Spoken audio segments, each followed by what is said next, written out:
everyone, welcome back. I'm Di, and today I am bringing you another episode of Finishing the Series. Today I will be talking about The Grey Wolf Throne, which is the third book in the Seven Realms series by Cinda Williams Chima, and Anne of Avonlea, which is the second book in the Anne of Green Gables series by L.M. Montgomery. Just a reminder that all of my videos in this collection may contain spoilers as I talk about them, because I will be talking about books that are past the first book in the series. If you're interested in my thoughts on these books without any potential spoilers, please check out my written thoughts on Goodreads and my blog, which are linked down in the description box below. Also listed below are navigational links to each book in case you are only interested in hearing about my thoughts on one of these books and not the other. So as with my previous installment of this collection, there was a bit of time that passed in between when I read The Grey Wolf Throne and when I read Anne of Avonlea. So I did pre-film my thoughts on The Grey Wolf Throne, and I will show that to you shortly, and then be back with you after that to tell you my thoughts on Anne of Avonlea. So I finished The Grey Wolf Throne by Cinda Williams Chima. This is the third book in the Seven Realms series, and I really enjoyed it. I found that I have been enjoying the installments more and more as we get further along into the series. If you had watched my video where I talked about the Demon King, which is the first book, I really was concerned about how much I would enjoy the series because that first book had gone so slowly. But things have definitely picked up. I'm really interested to know how things are going to play out. The only thing that really bothers me about this series at this point is that I feel like Raisa is constantly thinking about romantic things when there are other things that she should be concerned with at the time. Like, for example, there is a point in this particular installment where she is facing a situation where assassins are after her. And all she can think about is Han and how she left things with him and how she probably won't ever see him again. And I'm thinking, you have other things that are more important to think about right now. And yeah, things like that really bother me still about this story. I do constantly have to remind myself that she is only 16 years old, but at the same time, at 16 years old, my head wasn't in the clouds about boys all the time. On top of that, even though she seems to have these feelings about Han, she still has feelings about Aemon, and then there's Reed Nightwalker, and she still kind of is playing the field, which I don't quite enjoy either. I kind of feel like she has decided who her heart belongs to. Like, she knows this, yet she still kisses other guys, which I kind of feel like, well, that doesn't make sense to me. Now, I get that because she's an heir to the throne, she is being courted by other countries and whatnot.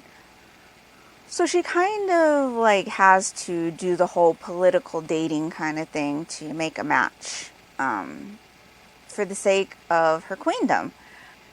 So we do see her dating other people for political reasons.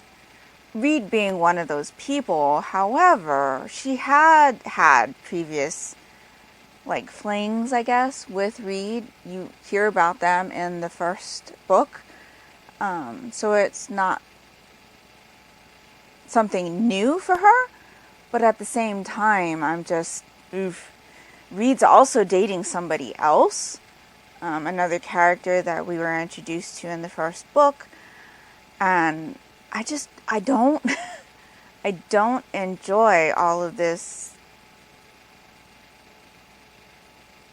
romantic stuff. It does get a little bit eye-rolly for me. It's not stuff that I'm really interested in hearing about. I'm more interested in the political war that's going on, the games that are being played between the wizards and the council, and her little circle of trusted people. I'm also interested about what seems to be happening outside of the castle in regards to some murders that are being revealed, to have maybe a connection to Han. I'm definitely more interested in all of that as opposed to Risa constantly talking about guys.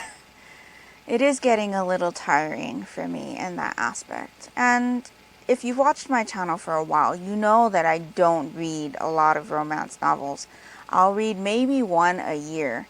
But when I'm reading a romance novel, I know what I'm expecting in that type of book. I'm in the mood to read that type of content. With this, it's more of a fantasy, like political type of story.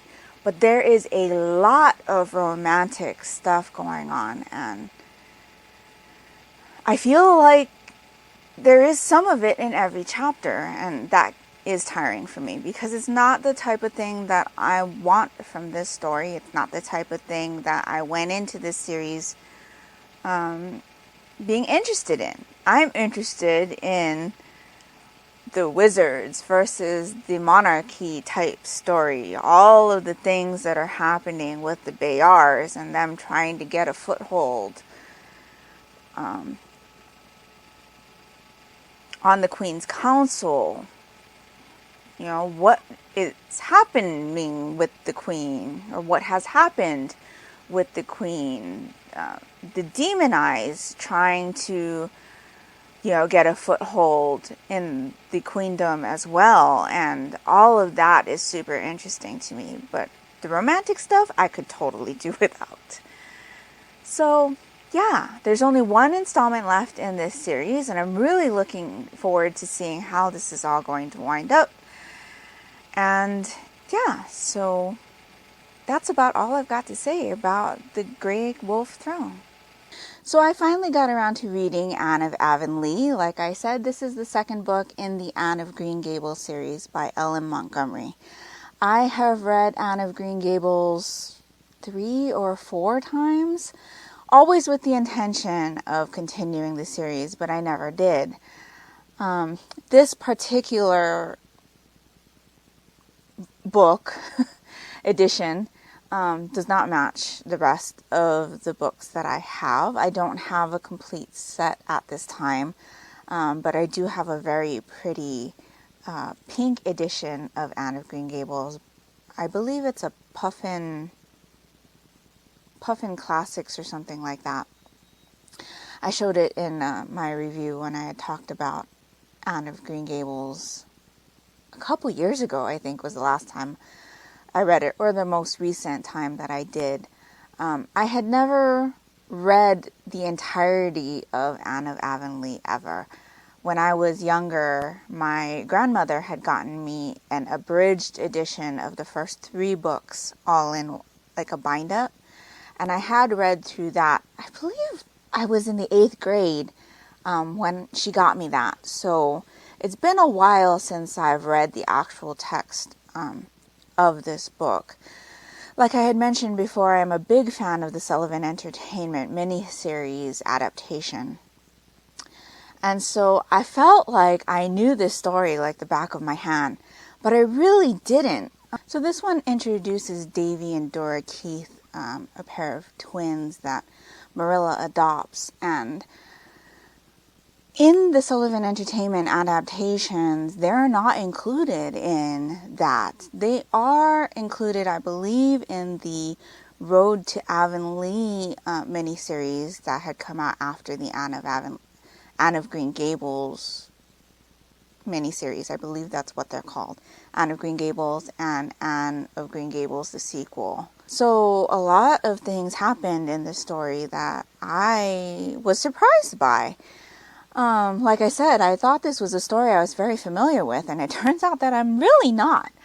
Anne and Gilbert's kind of relationship is very different from how it's portrayed in the miniseries. And though, like I said, I'm a really big fan of that miniseries, I do enjoy their interactions more in the book. Anne's not so hostile towards Gilbert. They're more friendly with each other, and I really enjoyed that.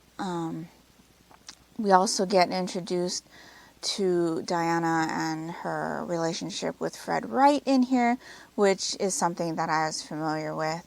But I guess I kind of expected it to be a little later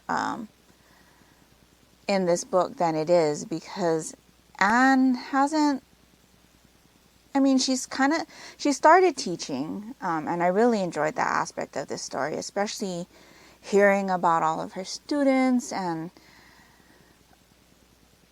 how they either warm up to her or really enjoy her, the way she teaches, the kind of impact she's made on them. By the end of this book, she does decide to go away for college, so she has to stop her teaching job. But just hearing about, how these kids took to her and the differences she made in their lives. She even talks about some problems she was having with one or two of them, I think. Maybe it was only one of them, but yeah, I just really enjoyed that. There's another little side storyline about Miss Lavender, and I really found that part interesting. So I'm really excited to continue to Anne of the Island, which is the third book in this series. I believe that's where we're going to see her going to college and possibly writing her first book, and seeing how, her and Gilbert's relationship changes and things like that, and how going away to college has kind of changed her also. But like I said, I was kind of expecting it all in this book, but based on what I've seen in the miniseries. But I believe I will be seeing that in the third one. So I believe after the third book will be all new material, material that I'm not familiar with. So I'm really excited to get to that. But I am really enjoying reading this series. I do strive to get a collection that all matches. But for now, having this one is good enough for me. I was able to read it. It is a children's edition. So the text is rather big, but I enjoyed it just as well. And like I said, I'm looking forward to continuing to the next one. So that is all I've got to talk to you about in this episode. Truthfully, my reading has been a bit slower lately because I just haven't really been into it. You'd think that with everything that's going on, I'd be reading more, but I'm actually not. I'm reading less, and I'm choosing to knit more.